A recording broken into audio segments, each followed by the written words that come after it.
Welcome everyone again to another episode of the ideaXme show that profiles the humans behind the big ideas that are shaping our world, inspiring the future. For all those that love great stories, I'm Ira Pastor, your ambassador along for the journey today. So the term compassion is broadly defined as a sympathetic concern for the sufferings or the misfortunes of others, and involves allowing ourselves both to be moved by this suffering and ultimately experiencing the motivation to help alleviate and prevent it. Today, we are honored to be joined by Dr. Thupten Jinpa, the founder and the chairman of the Compassion Institute, and the principal author of Compassion Cultivation Training, which is the Institute's flagship compassion education offering, developed while Dr. Jinpa was at Stanford University, which integrates insights and techniques that involve psychology, neuroscience, and contemplative practice. Dr. Jinpa trained as a monk at the Sharcha College of Gandhan Monastic University in South India, where he received the Geshe Laram degree. Dr. Jinpa Oli holds a bachelor's in philosophy and a Ph.D. in religious studies, both from Cambridge University. Dr. Jinpa is extremely well known also for his public role as being the principal English translator to His Holiness the Dalai Lama, the spiritual leader of Tibetan Buddhism, since 1985, and has translated and collaborated with him on numerous books, including the New York Times bestseller Ethics for the New Millennium and The Art of Happiness, as well as Towards a True Kinship of Faiths, How the World's Religions Can Come Together. Dr. Jinpa's own publications include works in Tibetan and English translations of classical Tibetan texts, and books including Self, Reality, and Reason in Tibetan Philosophy, Dispelling the Darkness, A Jesuit's Quest for the Soul of Tibet, and A Fearless Heart, How the Courage to be Compassionate Can Transform Our Lives.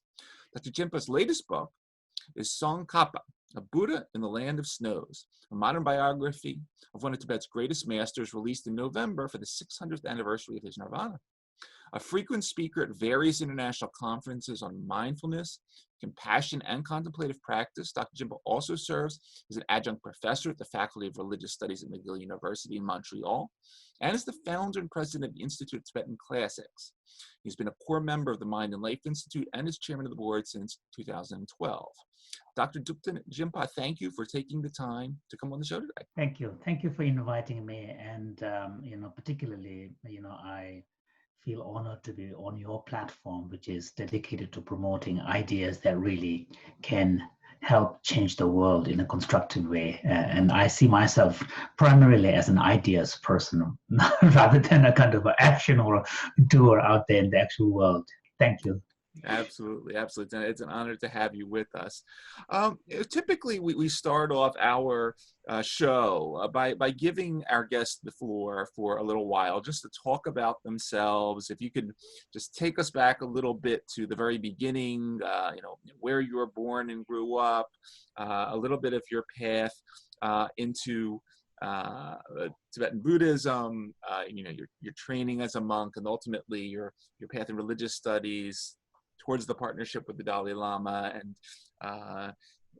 basically to the sort of period of founding the Compassion Institute. That would be a sort of a great way to sort of lay the foundation for everything else we're going to talk about. So I'll give you the floor and have at it. I know it'll take a few hours, but Thank you.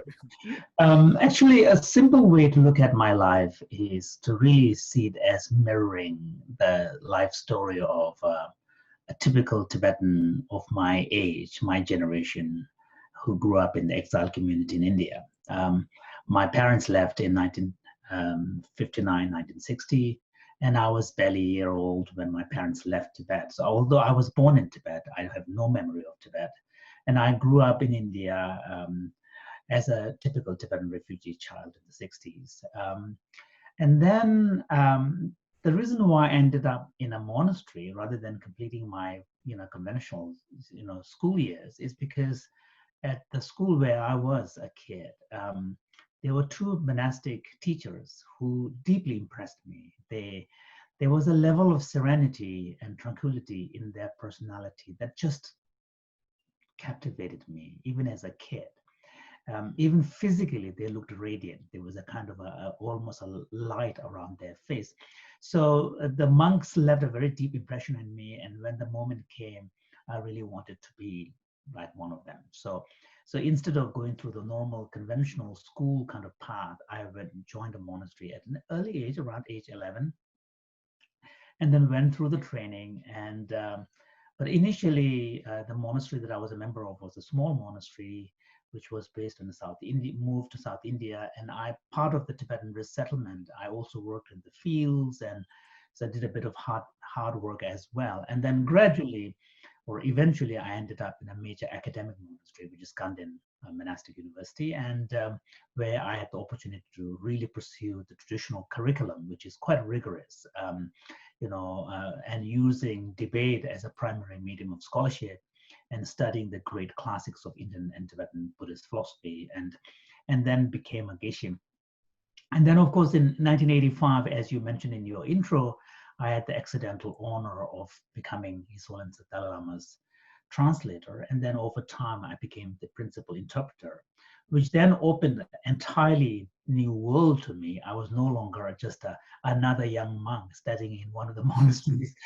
I had a much, a greater opportunity. And thanks to that role, I was also exposed to the larger world. And by that time, my English was good enough because I had sort of, used my opportunities of meeting, hippies who were there in Dharamsala in the early 70s, really practicing my broken English with them. And, by the time the monastery moved down to South India, I had a reasonably good command of English from which I can work on. So I sort of self-taught. And of course, after 1985, when I had the opportunity to translate for His Holiness, then it became important for me to really brush up my English and make it more professional, as it were, and which then took me to Cambridge, and then, of course, one of the important sort of teachings of His Holiness is to really the teaching on compassion. And the thing that really inspired me was His Holiness's unique approach to developing a language and discourse, and the approach to promoting compassion that is independent of religion, that is more grounded in common human experience, and as much as possible invoking the latest findings of science, that explains human behavior and the role of compassion in motivation and all of this. So when the opportunity came at Stanford for me to be formally involved in a scientific kind of group, I really took up on that role seriously, and which then led to the creation of CCT. So that's a sort of a compassion cultivation training. So that's a sort of a very quick brush up. And then in 2017, then I was able to establish Compassion Institute, which is a non-profit, independent non-profit entity, to really establish as a vehicle and a platform to bring the training, the more education, more mental training part of the compassion to the broader world, and being more strategic in bringing it to the key sectors like healthcare, law enforcement, and so on. Yeah. I spent a little bit of time listening to some of your lectures, and one of the core concepts that you talk a lot about is how one marries the principle of compassion, which you state sometimes you may associate with suffering, with sacrifice, with pain, with happiness, Yes. Which is sort of diametrically opposed, involving joy, pleasure, and relaxation. And you find this crossover, this connection in one's ability to feel someone else's pain, and the ability subsequently to remember the kindness that we get from that person if we are in suffering. And I apologize, I'm distilling down large amounts of your studies in that. But if you could take us just a little bit on a walk through what compassion is, and a little bit of this connection to more the physical world. We'll get into a little bit of the studies and so forth that you do, but if you can walk us through that, I think that'd be a very important place to start. Thank you for that question, because I mean, when it comes to compassion, the idea is, as old as human civilization. I mean, any recorded civilization. And compassion as a concept and compassion as an important moral value is concerned. And this is common and universal to all the major faith traditions of the world. It doesn't really matter whether it is Eastern tradition or Western tradition or whatever. If you delve deeper, and if you look at the underlying principles behind the ethical teachings of all the great religious traditions, you find compassion. You may call it slightly differently: mercy, love, sometimes language of charity, whatever languages we may call it. But we find that as the underpinning and the foundation underlying all the major ethical teachings of all the world religions. And also, if we look at the world history of world religion, if you look at especially the theistic traditions, what are the attributes of God? You think about it, you really see how humans have valued compassion so much, to the point where it is one of the key attributes of divinity. And in Buddhism and Jainism, although there is no concept of God, but you have the idea of an enlightened person. And if you look at the qualities of an enlightened person, compassion is at the core. So you can see that across all the traditions, East, West, North, South, in all the traditions that have a long history of deep reflection, deep contemplation of the human, the perfectibility of the human mind, and vision of any kind of spiritual enlightenment, you will see compassion is really at the core.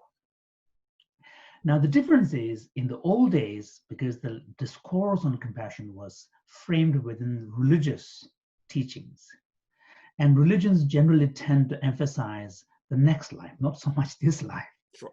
The fate of the next life. That's what makes religion very powerful, because religion is proposing a kind of some ways in which we can have a handle on our next unseen, next life. So therefore, in the world's major religious traditions, historically, when compassion is promoted, it's promoted in a kind of an elevated manner of almost to the point of self-sacrifice. It's more for others, it's more for the next life. So the connection between compassion and happiness and joy is not spelled out, because the one of the important sort of mission in the world's religious traditions is not so much the joy in this life. It's about the future. Now we are now in the secular context, where science is a major player in this development of the discourse on compassion. Sure. And also, as we broaden our conversation in a much more inclusive way in the public space, it's much more helpful if we can stay within the framework of an experience that is more universal. In other words, more secular approach. Now, when we bring a more secular approach to concepts like compassion, then we need to bring the understanding of the psychology of compassion, because it's a natural experience that we all have. And if you dig deeper into the psychology of compassion, then we see the connection between joy and compassion. Because we know from our own personal experience, when we have the opportunity to truly help someone, without any self-agenda, in a very spontaneous way, it feels great. Sure. We feel expansive. We feel bigger than we are. That is the power of compassion. Now, the paradox is, compassion is triggered by perception of a suffering and a need, but it ends up bringing a sense of joy in the person because he or she has been able to express their deepest human nature in a way where you have been able to genuinely connect with another person in front of you whose need you are trying to fulfill. And this is where the joy comes in. And the joy is not in the sense of pleasure. Right. We're not talking about pleasure here. We're talking about a deeper sense of fulfillment, because a meaning has been served.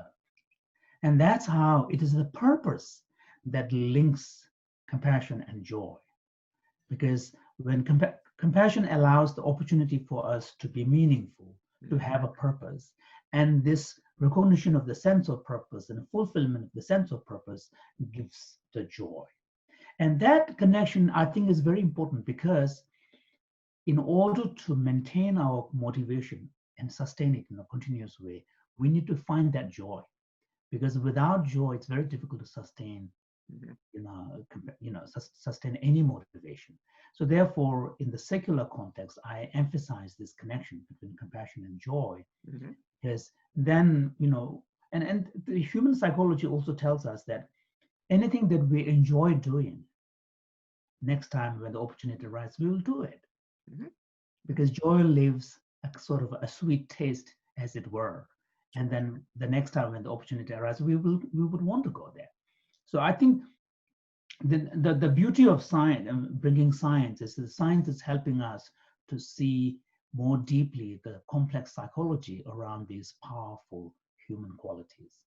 Moving from there now into compassion cultivation training, can you talk a little bit about, you were mentioning it merges various aspects of science in terms of psychology, neuroscience, contemplative practices, and so forth.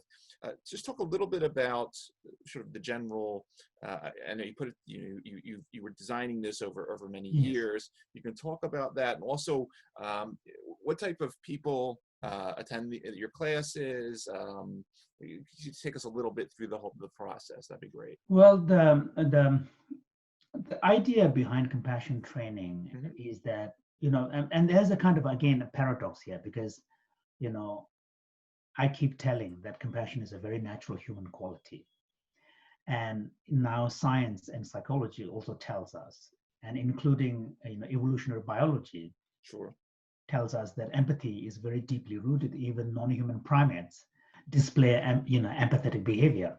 So if non-human primates display this, then of course it should suggest a much deeper evolutionary roots in human behavior as well. Then the question is, if it is natural, why train? Why the need for training? And this is where I think it gets more interesting, because compassion is clearly natural, because when we are confronted with a suffering, even of a total stranger, unless we choose to shut off, we feel moved. This is what makes us human. We immediately identify with that person. We know what it feels like to have that experience of pain, and we respond. So that's a very natural human response. But the need for training is because we are complex creatures. Alongside the good parts of us, there are also more destructive parts in us as well. And within the motivation systems in the human brain, there are many different motivation systems that we can draw on in any given moment in responding to a situation. We can tap into the fear system. We can tap into the anger system. We can tap into the jealousy system. We are complex creatures. We respond to situation tapping into any kind of motivation system. So one of the key ideas behind training in compassion is developing the habit to tap more frequently and constantly into that nurturing, connecting, caring systems that is within our motivation system. So that, I think, is very important, because we're learning a kind of a new habit. And in this way, we're also making the compassion, natural compassion, a more intentional part. Because normally compassion is at the mercy of a situation. When a situation calls for it, it gets triggered and we respond. But otherwise, we keep it sort of dormant. So now through training, what we are doing is we are making it a more intentional part of our nature, and also more conscious, so that we can call upon it quite easily and tap into that motivation system. The second reason for training is because we, unless in extreme situations of, acute pain in front of us, we tend to reserve this part of our loving, caring, connecting part to a small circle of people, to our loved ones, to our friends, and to our own community. And so the training helps us to move beyond that small circle and expand the horizons. And that is done through making connection with total strangers, through invoking concepts like common humanity and recognizing that everybody else is just like me. And of course, right now in this period of global pandemic, one of the palpable things that we all experience powerfully is the shared humanity for everybody. Mm-hmm. When we are confronted with a crisis like this, we all respond initially almost exactly the same way: shock, fear, anxiety, and worried about our own loved ones and ourselves and the world. So, sort of emphasizing this shared human condition, we establish the connection with even total strangers, and using phrases like "just like me," we then allow our empathy to sort of expand its scope so that the compassion comes in. So this is one area where you are training. So the compassion training helps us, undo the boundaries that normally separate us from others, and we sort of label them as the other. And the third reason is an important one, because in the West, at least, in the kind of scientifically kind of informed societies where in the public discourse, the secular discourse is the dominant one. For a long time, a particular reading of Darwinian evolutionary theory has developed a story that we are creatures whose primary motivation is pursuit of self-interest. So we have been conditioned to believe, to the point where there was a time when people genuinely suspected if compassion and true altruism is even possible. Right. Are they real? So there is a lot of cultural resistance to this, and also even in a more popular culture, especially men, we worry that if we're too kind, people will take advantage of me. They will think I'm weak. People will walk over me. So there are all of these resistances that we bring from our culture. So the training helps us to see that there are actually resistances that we are bringing. And also the training helps us reveal, actually compassion promotes courage. Compassion involves courage. So it's nothing weak about compassion. So in these ways, the training really helps. So, and the simple aim of the training is to allow individuals like ourselves to recognize the natural compassion that we all have, and find a way to connect with that, and then nurture it, develop it, and make it more explicit in our everyday life. That really is, in a nutshell, the simple idea behind the training. And so when the opportunity arose for me, then I took upon myself the responsibility to develop a more systematic approach, sort of structured in step by step within a period of 8 weeks kind of training. Yeah. Wonderful. I appreciate that. You have published a large amount of peer-reviewed literature on what I'll call the psychobiologic connections to compassion training. One, effects of compassion cultivation training in comparison with mindfulness-based stress reduction.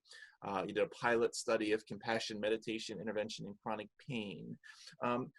And this is a very fascinating theme in terms of, I refer to it, rightly or wrongly, sort of the psychobiologic sciences, everything we're learning nowadays with everything that goes on up here, how it can impact everything downstream through whether it's the endocrine system or the lymphatic system, to our organs, our tissues, even to the levels of our DNA. Some of this is related to stress levels and different hormones. Could you walk us through a little bit of what you're learning in terms of this psychobiologic connection between positive emotions, controlling stress, and disease? Thank you. I think this is a very, very, important new area that we are, finding. And I am, and to be frank, actually, I'm myself not directly involved in the actual study of these things. I'm more on the training side. Although I have been sort of a co-researchers in some of the studies that was Sure. done at Stanford and others. But I actually like your characterization of this whole area as psychobiological effects. I mean, this field is quite new, and to a large extent, this field has become possible because of major discoveries and invention in neuroscience itself. For example, like the discovery of neuroplasticity Sure. has opened up for the scientist a way to understand how experience and conscious thought processes can affect the brain. Before that, there was no real language or concept to kind of have an idea.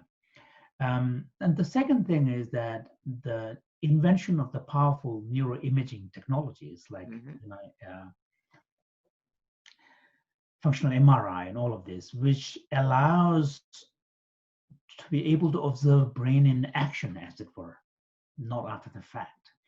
Although there's a tiny time lapse, but that's minuscule. But at least, roughly speaking, it allows to be able to observe ways to observe brain in action. So these things have really allowed the possibility of engaging in research where you can have, on the one side, standardized protocols like the Compassion Cultivation Training, which is 8-week structured, manualized training, as well as the most famous one is MBSR, which was developed by my colleague on the Mind and Life board, John Kabat-Zinn at UMass, University of Massachusetts Medical Hospital, initially as a way of helping people with chronic pain. So this was developed in the late 70s, before all of this new, kind of revolution took place in neuroscience. So there's, on the one hand, there is the emergence of these standardized, secularized protocols, which can be understood what is being taught. The second, all these new techniques that are emerging. And then, so when these are combined, and then when people apply this in specific populations, whether in particular health conditions and so on, then we begin to see the effects. And so there's a lot of, and there's for example, one of the most well-known effects of mindfulness studies has been really on the prevention of relapse of depression. And mindfulness is combined with cognitive behavior therapy. So they did a standard cognitive behavior therapy. They did standard conventional drug treatment, and then they did one with cognitive behavior therapy combined with mindfulness, and then another with a drug. And then when they looked at them, the mindfulness-based cognitive behavior therapy, I don't think can be used for actual treatment. When you are actually treating depression, probably you need a pharmacological intervention because there is a brain imbalance. But once the treatment phase is over, to prevent relapse, there, the mindfulness-based cognitive behavior therapy is as powerful as the conventional drug therapy, and in some sense even better because it's got no side effects. And then also Emory at the university, among the undergraduates, they did the compassion training, and they found the sort of effects on the neuroendocrine, especially the stress responses. So I think we're beginning to understand all of this. And now, for example, one of the things that people are really interested in is to see if compassion training can really help with the physician burnout, because physician burnout is really seen as a function of emotional exhaustion and depersonalization, where people, in order to not to be burned by constant empathic exposure, they switch off and protect themselves and use as a suppression mechanism and turn the patients into numbers, like yet another patient kind of thing, and don't engage with the human side of the patients. In the long run, apparently this is not constructive, because this is called depersonalization. And that is seen as one of the factors that cause burnout. And the third is sense of powerlessness. So there is now a growing awareness. Actually, instead of switching off your empathy, maybe the solution here is to go full blown, express your empathy, but then find a way to modulate it so that you turn it into compassion. And this is an interesting idea because at the brain level, we are now beginning to see actually empathy and compassion have different brain expressions, different brain signatures. They seem very similar. And the difference is that when empathy arises, clearly you are more in the emotion zone. You're resonating with other person's experience. But when compassion kicks in, there is a greater activation in the regions where the brain is involved in action, preparing to act. And it makes perfect sense because compassion is directly related to the motivation of helping. And it seems that compassion is the way for empathy to get an outlet. It's a sort of a healthy outlet. And now at the brain level, and this is Tanya Singer's work and others, her colleagues. And if the brain mapping really suggests different mechanisms for empathy and compassion, then maybe there is a way in which we can develop training that would help, people on the front line, kind of, acute caregivers, to be not suppress their empathy, but at the same time not get burned out.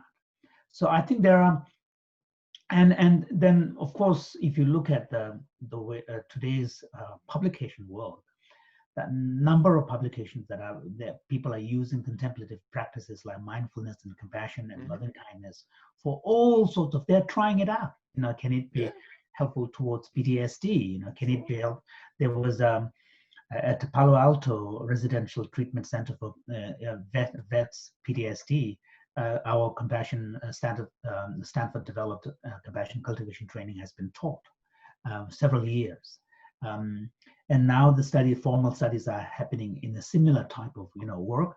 So I think this is an entirely new field, exciting, where the beautiful thing about all of this is the suggestion that actually we can apply our own mind for our own healing and develop the basis for resilience. And those key and tools are there in us, and we can adopt and apply them. That, I think, is a very simple, fundamental message we're getting from all of these studies. It's a wonderful message, and it's a nice segue into my next question, because I've heard you talk about, one of the things we talk about on the show a lot, one of the themes is that of a health span and longevity. And you, I was listening to you talk a little while ago about, while we can study all the, this DNA here and inflammation and a variety of things that we normally think about with aging, when we do these studies with people in their 80s, the one thing that really stands out, while all these other things might vary, is this perception that I was loved when I was in my 50s, which resonates through time into my 80s, and it may, we talk about resilience, robustness, the sense of purpose that somebody cared for me, that someone loved me,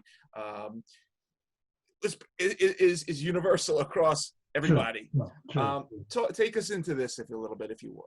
Well, I was referring to this longitudinal study at Harvard, and they began the studies when the first subjects were in their 50s, and they had an exhaustive questionnaire, sort of teasing out their state of health and overall health, socioeconomic status, and then the social connectedness was one of the important things, whether or not they have people in their lives that they feel they care about them, or they care about him or her.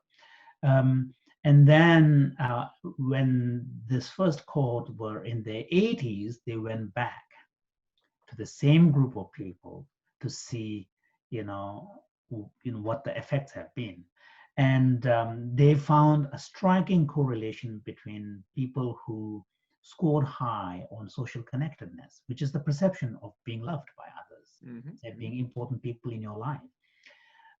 People who reported high and good, spousal relationships and relationship with your children.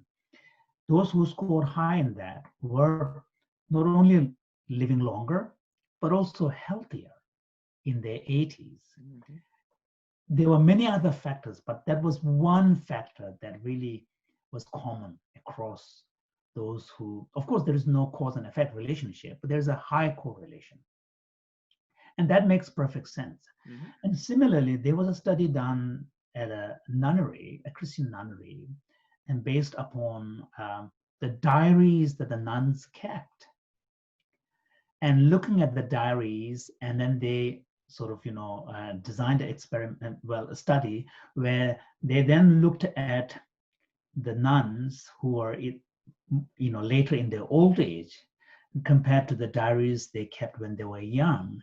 And again, they found those who reported a higher sense of joy and purpose and meaning when they were young. They had lived longer. They were also happier when they were old. So you can really see this sense of purpose and joy and social connection are really connected not just to happiness in the immediate, joy in the immediate, but also longevity. Mm-hmm. And then another striking thing is that there was a 3-month study done on the effects of meditation called the Shamatha Project. And they did all sorts of, menu of tests on them. And then they measured all sorts of stuff. And one thing that they found was that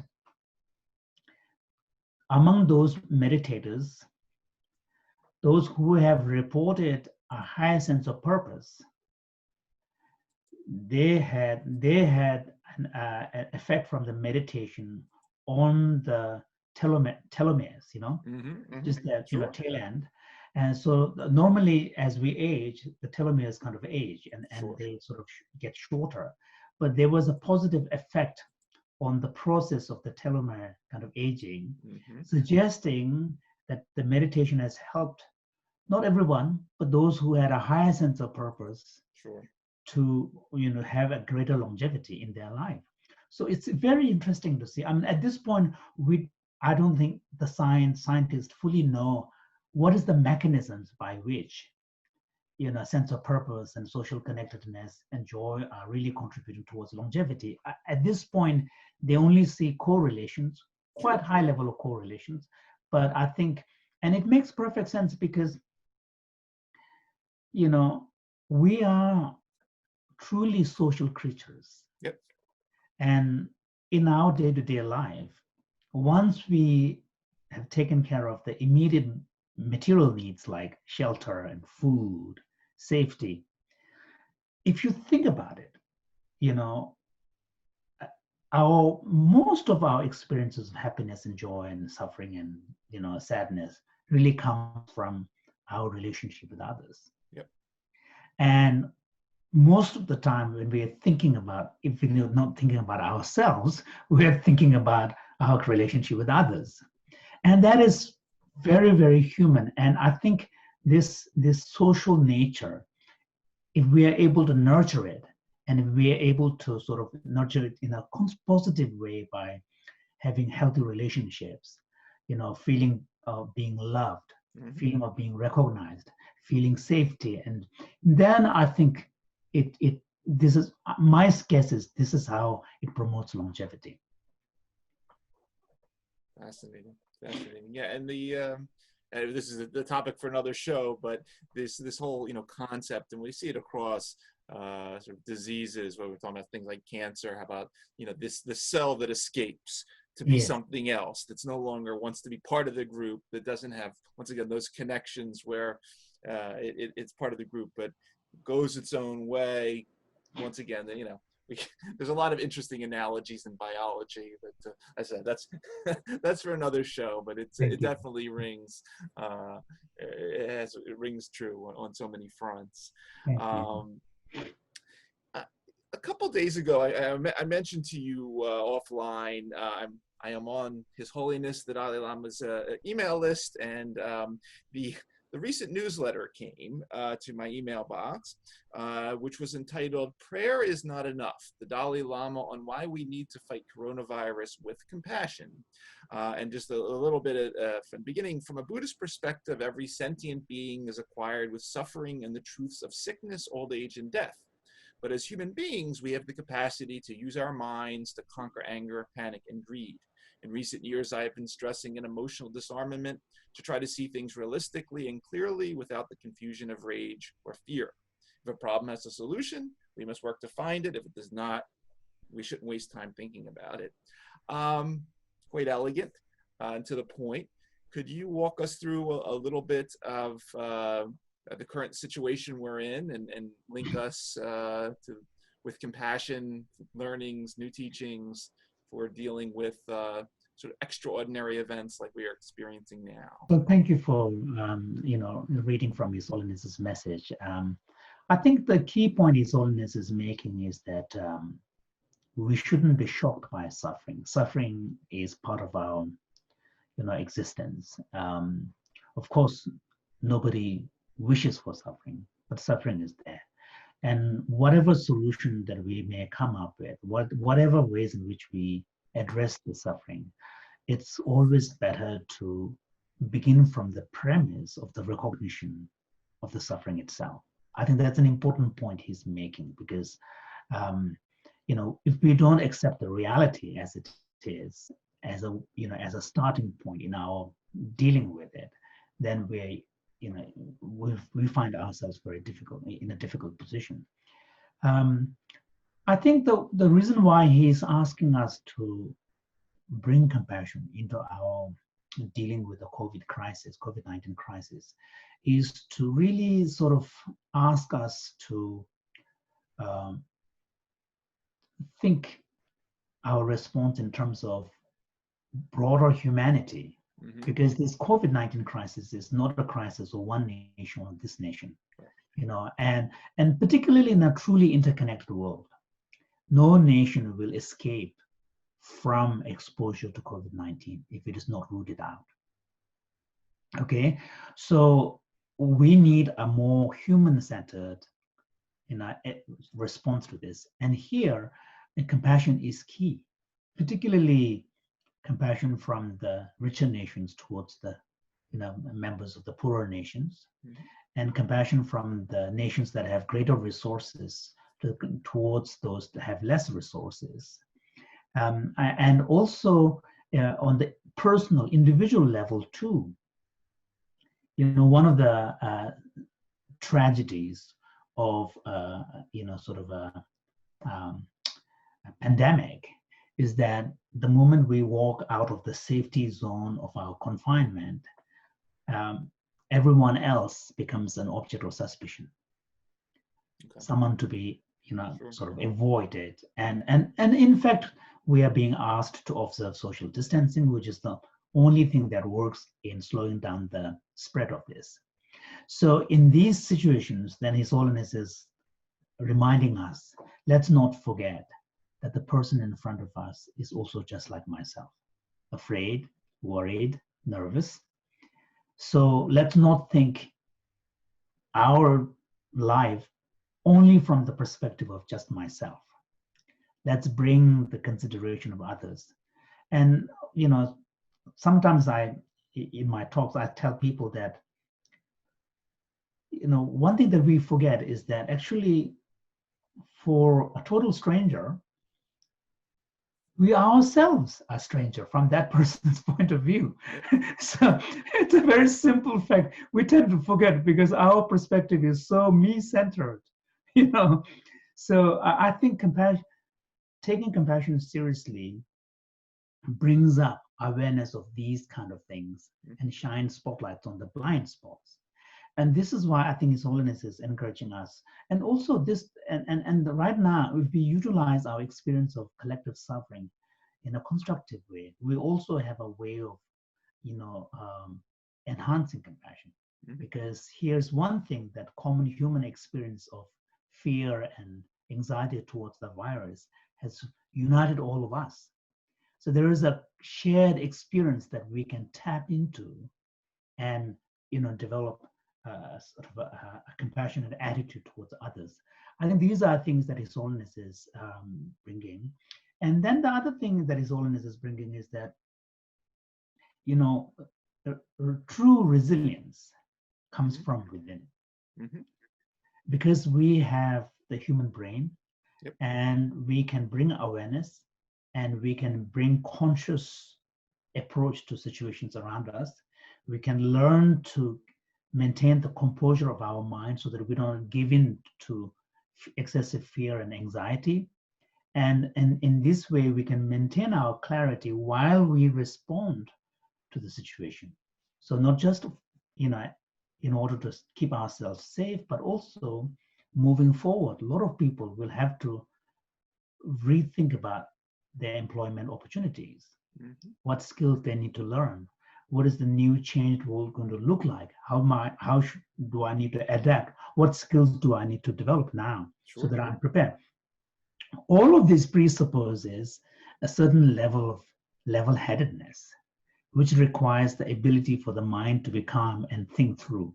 So these are things that His Holiness is bringing up to say, look, we are human beings. We have this amazing gift of brain, and we can utilize it, you know, in a constructive way. And not so the principle that he was citing is actually from 8th century Buddhist ethical teacher by the name of Shantideva, where he says that when you're confronting a problem, examine it, and if the situation is such that there is a solution, there is no need to be too overwhelmed. But if the situation is such that if there's no solution, then there's no point in being too worked up. So, and that I think is a very simple, it's kind of almost stoic, but I think it's a powerful message.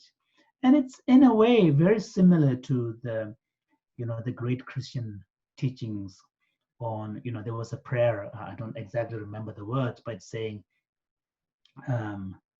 what is it? The wisdom to differentiate between the serenity, the serenity prayer. It's somewhat similar. Is being able to accept what I cannot change, and being, you know, able to know whether I can change it or not, you know. So I think those are powerful perennial spiritual teachings. And sometimes when we get caught up in a really acute experience of suffering, we forget, we become overwhelmed. And there, I think, you know, the spiritual teachings and contemplative practices, like stepping back and at least finding a ground on which you can stand, you know, is really crucial. So that's, yeah. This next question, we're going to move a little bit away from compassion, but nonetheless, we're going to stay on the theme of sort of Buddhist teaching. And as I mentioned when we were chatting offline, a couple of years ago, you and His Holiness attended a conference in the Netherlands on, you know, sort of what I'll broadly refer to as transhumanism. Sort of, you know, there was various themes, panel discussions on robotics, artificial intelligence, aging technologies. Next year, hopefully, if everything goes okay, you're going to be one of the thought leaders at the Vatican conference, where they bring together these major thought leaders on science, philosophy, religion, and so forth.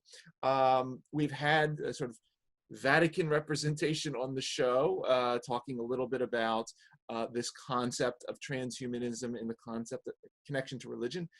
Could you, once again, I apologize because I do not have a formal education in comparative religion, could you take us a little bit through the Buddhist perspective on some of these tools? When there is this concept that there is an eternal soul and non-permanence of the body, how does Buddhism look at these tools? Pros, cons. I know that His Holiness's message generally I got from in 2018 was, these are great, but we cannot let anyone suffer if we have these tools. They must be for everybody.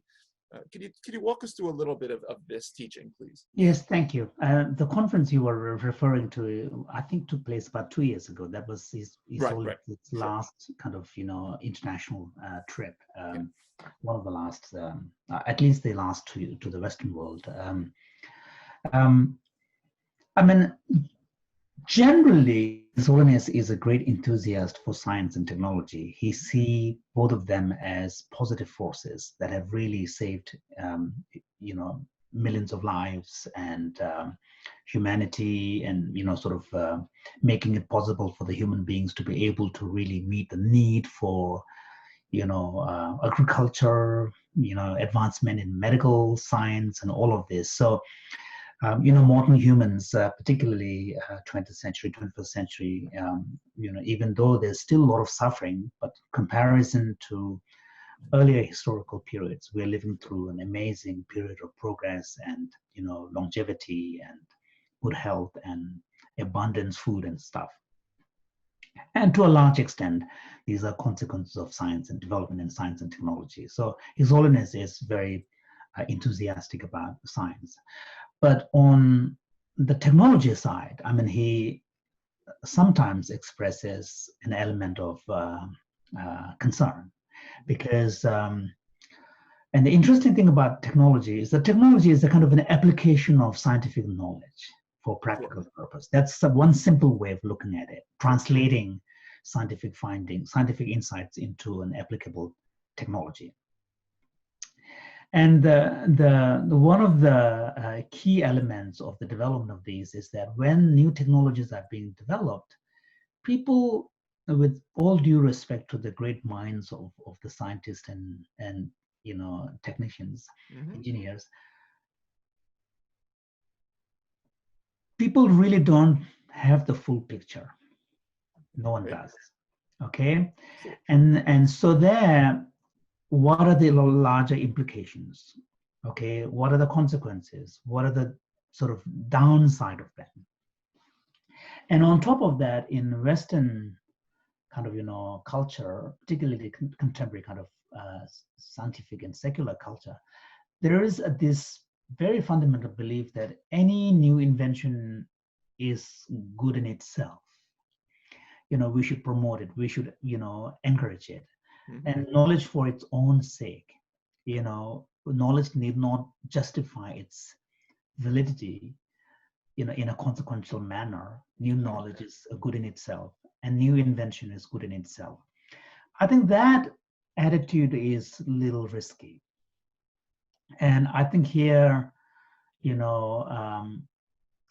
I personally don't think we will ever get to a point where we will actually create consciousness. People are trying. I don't. I for one don't believe that. But on the other hand, artificial intelligence (AI) will really get far. Will really get far and simulate many of the things that the brain does, and particularly those that require calculation, more rational approach to kind of getting to an answer. Probably AI will do better than humans because it's a much faster system of calculation. Sure. But and when it comes to the other aspect of human experience, like emotions, I think AI will simulate up to a point. But so then the question is, many of the things that humans do right now in terms of employment, these could be taken over by, more advanced AI-based, almost transhumanistic kind of, machines. When these happens, and already we are seeing major impact on the global job market as a result of advancement in robotics. Yep. And robotization of the, and to a large extent, many of the resentment and discord that we're seeing in the Western world, where people are becoming more tribalist, becoming more suspicious of outsiders, is a function of losses that have come out from robotization of many of the manufacturing side of things and the permanent loss of those jobs. And somehow, as a society, we haven't figured out how to sort of, address those consequences in a way that is more equitable. And moving forward with advancement in AI, I think more and more of these jobs will be gone. Then the question is, who are going to benefit from these new advancement? Are the inventors and the technological companies alone? And whose moral responsibility, and do we as a society have a moral responsibility towards those people who will never get their jobs back because they are taken over by these now AI-based machines? Mm-hmm. Those are huge questions. Sure. Those are huge, not just moral questions. They are also economic questions. They are also safety questions, because I don't think human beings will put up for too long if there is inequity in a society that is massive. You know, human history is full of stories of revolution. And so I think this, as we think about the more philosophical and moral and spiritual dimensions of the questions about the rise of these AI-based machines and transhumanism, I think equally important is to think of the economic consequences, social political consequences of the greater encroachment by these machines into our, larger public and, human space. But on the more philosophical and spiritual side, I don't think humans are replaceable by any machine. It's just, unless, in any case, right now, even though there is beginnings of a science of consciousness, but science has, at this point, no clue about the actual nature of consciousness, let alone creating one. So I don't worry about the sort of the philosophical, spiritual questions. I worry more about the practical, economic, and social political consequences of these machines. Yeah. As you mentioned, obviously, if everything settles down, you'll be at the Vatican conference next year. Anything big coming up? Any announcements for the coming year? Big plans that we should be on the lookout for in terms of the Compassion Institute and your own travels and lecturing? Anything you want to highlight that I've not touched on yet? Thank you for asking. Actually, one thing that I would like to draw people's attention to is that the Compassion Institute, the trainings that we offer are truly universal and secular in an inclusive sense. The trainings are designed in such a way that it can be incorporated into any person's own spiritual kind of framework of spiritual tradition, or with belief or with no beliefs in a religious sense. And also these days, we are now offering these trainings online or virtually. So if, I would like to invite people to visit the Compassion Institute's website, compassioninstitute.com. And one of the things that we do is that, we believe that the sort of the education theory that we have is more of a transformational education theory, where the role of the teacher or the facilitator is to create the space for self-learning to unfold in the context of a community connection. So that these courses are designed, the classes are not more than 30 people, and it's a 2-hour session over a period of 8 weeks. And during this 8 weeks, the participants start practicing home practice right from day one, and then connect with the larger cohort, and we create a community virtual space where they can share their experiences within a sort of password protected site. And a lot of these design has really been based on, a recognition of how relationality is key to compassion practice, and how a lot of these growth, spiritual growth occurs when individuals feel safe to be able to open themselves up. and in the context of a space where you know that other person, no one is going to judge you. And this ability to open up, this ability to delve deeper into your own sort of self-discovery, and also develop a healthy self-care habits. Because one of the things that we notice in the West is that people, because of the highly competitive nature of the society, are quite maybe kind to others, but they're quite harsh to ourselves. We are quite harsh to ourselves. And not being able to bring self-kindness and acceptance and understanding to ourselves. So one of the important skills taught is really learning that habit of switching on the kindness towards ourselves. There are, and this empathic attunement that I spoke about, the distinction between empathy and compassion. So those are important skills. And then one of the key skills that we develop as part of the training is also awareness, emotional awareness, to be able to recognize emotion as they arise and develop healthy strategies for regulating them. So this 8-week training is really worth it. Everyone who goes through this really comes out quite changed. So I would encourage people to really try this out. And there are also shorter offerings, like we have a 8-hour intensive, which is spread into either 2 hours a day, because Zoom more than 2 hours is tough, or it could be done in a weekend, 2 days spread, 4 hours. So there are various offerings that can be done. In my own case, I will use Compassion Institute as the main, outlet and platform for my own public work in the area of compassion.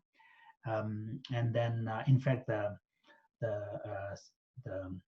Vatican Institute's conference, which is the Cura conference, my participation is in the capacity of being the president of Compassion Institute, and our connection with the UC San Diego new Stanford Institute for Empathy and Compassion. So we will be jointly present there, and I'm really looking forward to it. And I mean, one of the things that I'm very passionate about compassion is because compassion allows a very robust language for all of us from all different directions of faith traditions to come together and find a common language to speak even with those without faith. So it's a truly universal human, sort of a discourse that can be developed in a way that is rich, because sometimes when we try to get to a common denominator, it tends to be much more in a diluted form where there's hardly any meaning left. But compassion is one area where we can really get to a more universal common denomination without having to compromise the specificity and richness and depth of the experience of these human qualities. And this is why this is also where the religious traditions can also bring, because one of the beautiful things about the world's faith traditions is that they are the oldest systematic human, thinking on earth. And therefore, all the great major traditions have discovered important insights and practical skills, such as prayer and meditation, that can really be applied regardless of whether you subscribe to a particular faith tradition or not. And I think the time has come for the larger world to begin to appreciate these universal insights and practices that are found in the world's faith traditions. So I think compassion allows that possibility to make a reality. For everybody that is going to be watching on the ideaXme YouTube channel or listening on the various podcast networks, you've been listening and watching the amazing Dr. Thupten Jinpa, founder and chairman of the Compassion Institute, creator of the Compassion Cultivation Training system, merging psychology, neuroscience, contemplative practice, mindfulness, all for the mental, physical, spiritual uplifting of people of all religions. Dr. Jinpa, thank you for taking the time to come on today and share your knowledge. Thank you for everything that you do. And as we say on the show, thank you for moving the human story and our ideas forward to a next level. It was truly a wonderful time with you, and so elevating. I really am honored and that you took the time to spend it with us. Thank you, and thank you for giving me this opportunity. And also, I would like to take the opportunity to thank all of my colleagues from Compassion Institute, including the founding faculty who helped make contributions to the actual creation of the, sort of refinement of the compassion training itself, and the whole network of compassion educators who have gone through the teacher training to be certified in disseminating the compassion cultivation training. Then, of course, Compassion Institute itself, with the staff, that gives me that opportunity to have a vehicle through which I can at least, offer my service. Thank you. Wonderful. Thank you.